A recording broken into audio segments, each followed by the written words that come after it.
listening to an inside look with North America's top 50 site consultants. How do I land a big deal in my community? What are location consultants really looking for?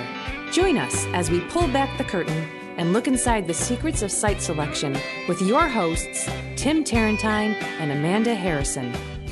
Hey there, thanks for listening to An Inside Look, North America's top 50 site consultants. I'm Amanda here with Tim, and we are pulling back the curtain to hear from one of the top site consultants in North America, and that is Jeff Pappas. Tim, tell us how your conversation went. Jeff is an amazing site selector. He works for Cresa. He's a principal there.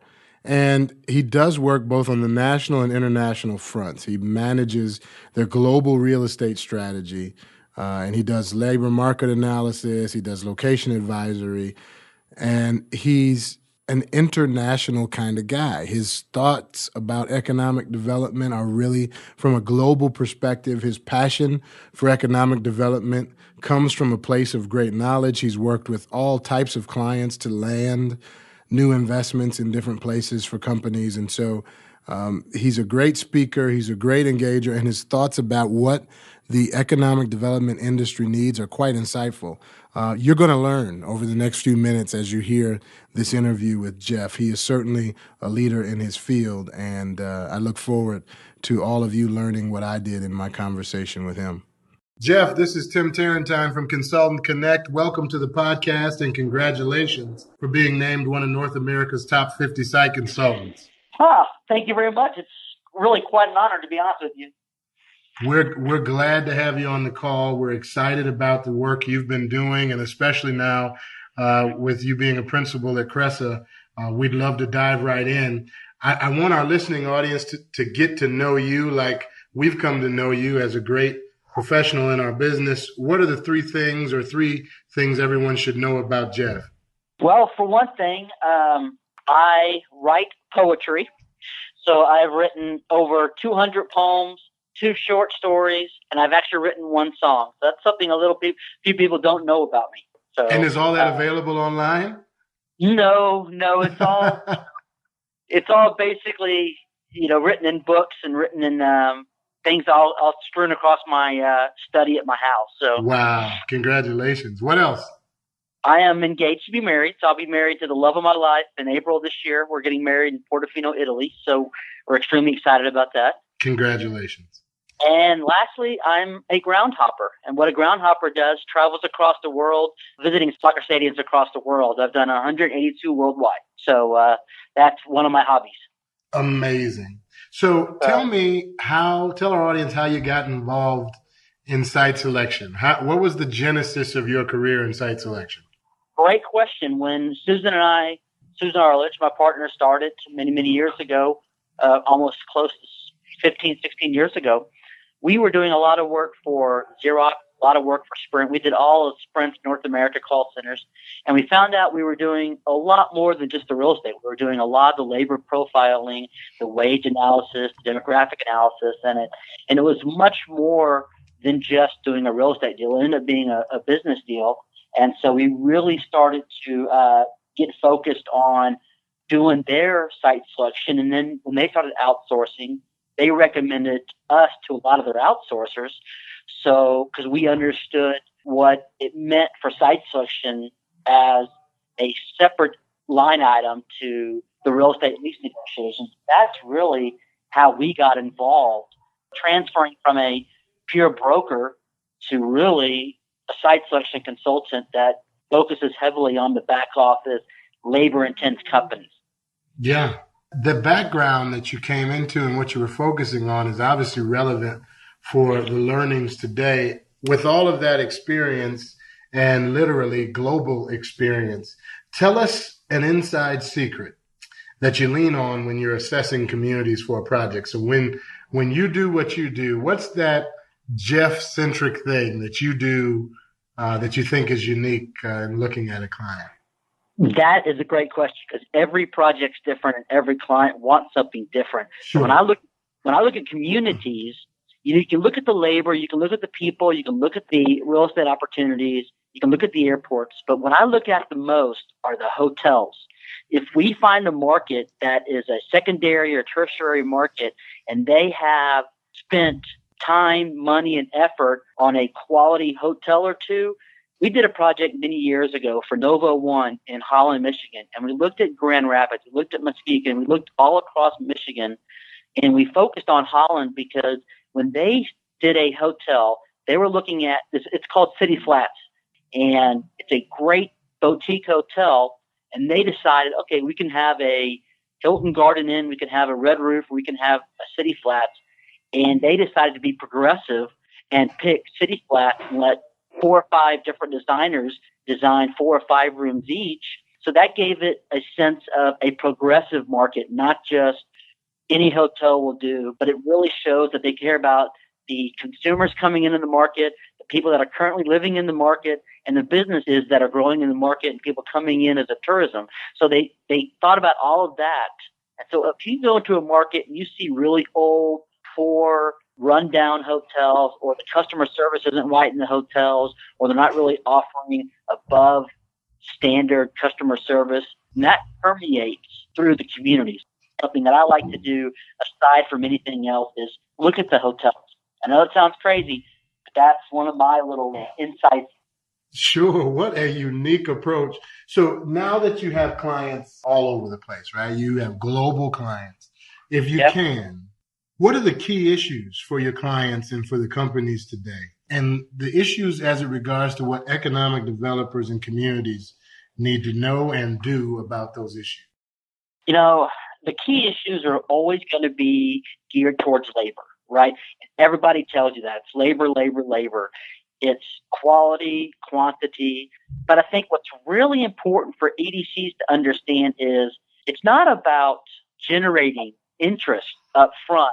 It's about sustaining that interest 12 months, 2 years, 3 years, 10 years down the road, because applicant sustainability is way more important than applicant generation. Look, any new announcement, I don't care what type of company that goes into a market, it's going to bring interest, right? It's going to bring applicant flow, whether it's a retail company, a manufacturing company, a call center, back office. But what's really important is 12, 18 months down the road when that client needs to expand, or when they've already gone through the first 6, 7, 800, 1,000 applications, can they still get that generating of interest and still get that sustainability of the labor when the company's growing? So I think that's extremely important when it comes to the key issues that our clients need. And I think the second issue is having support from the EDCs, not in the first year, because every EDC is going to give the support to a new company, but in the second and third year, that the EDC stops by to say hello, takes care of their own, right? They take care of a growing company, not always keep trying to bring in new businesses, but knowing who runs that office, knowing what that business is doing in their community, knowing who runs it, knowing who the corporate folks are. I think that's so important that the EDCs truly understand what's going on in their market. That way they know who they are selling. They know who the companies are in their community. And again, the EDCs need to show that, so that way the CFOs, CEOs, the director of operations know that a year, 2 years from now, they're not forgotten. I think those are two key issues that our clients are always looking at, aside from specific to each market, like city taxes and real estate and, roads and all that. Those are always going to be part of it, no matter what community. But those are key issues down the road that I think our clients are always asking about. Wow. What an insight for our economic developers in the audience. I got to ask you another question, because this is one that I'm sure you get all the time. But what types of marketing strategies work best on you? So from Jeff's perspective, I'm sure you get inundated with requests and with flyers and magazines and all types of marketing attempts to grab your attention. What works?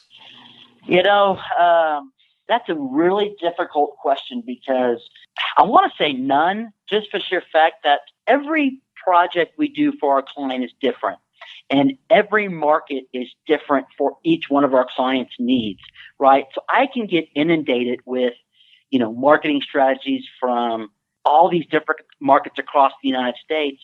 But unless I have a client that market fits the best, it won't matter to me if they send me, multiple flyers or multiple phone calls. I mean, it's great that we always stay in contact with each other, because it's very important that we know who the EDOs are, and if they do some changes there, that's great. And they have better and better websites, which I think is always important.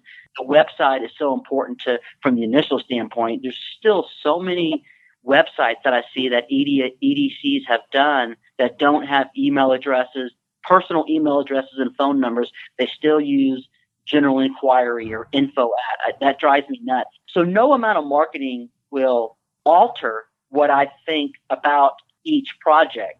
I know that if my project is for a certain region, I know where to go. If I know it's for a certain time zone or a certain different criteria, I know where to go. So that's, again, a great question, but a difficult question, because everybody's marketing is different, and, flyers work, email blast work, mailer, they're all different gifts, free trip. All those things work. And fam trips are great. I think fam trips are fantastic to get somebody into the market. But I think fam trips should only be attended if we know we're going to either recommend business going there or doing business there. I'll never do a fam trip if I know my clientele won't go into that market for one other reason. So I don't know if I've answered your question, but from a site sector standpoint, it's our job to be unbiased, right? As Crest is being tenant only, we don't represent any land or any properties or any cities or states. So our job is to be unbiased. So that way, every market that has the ability to support the project my client has will be considered. And there's always something that changes that, whether it's time zone, whether it's flight time or flight schedules, whether it's, wage issue or type of business unit. So I hope that's answered the question. It has.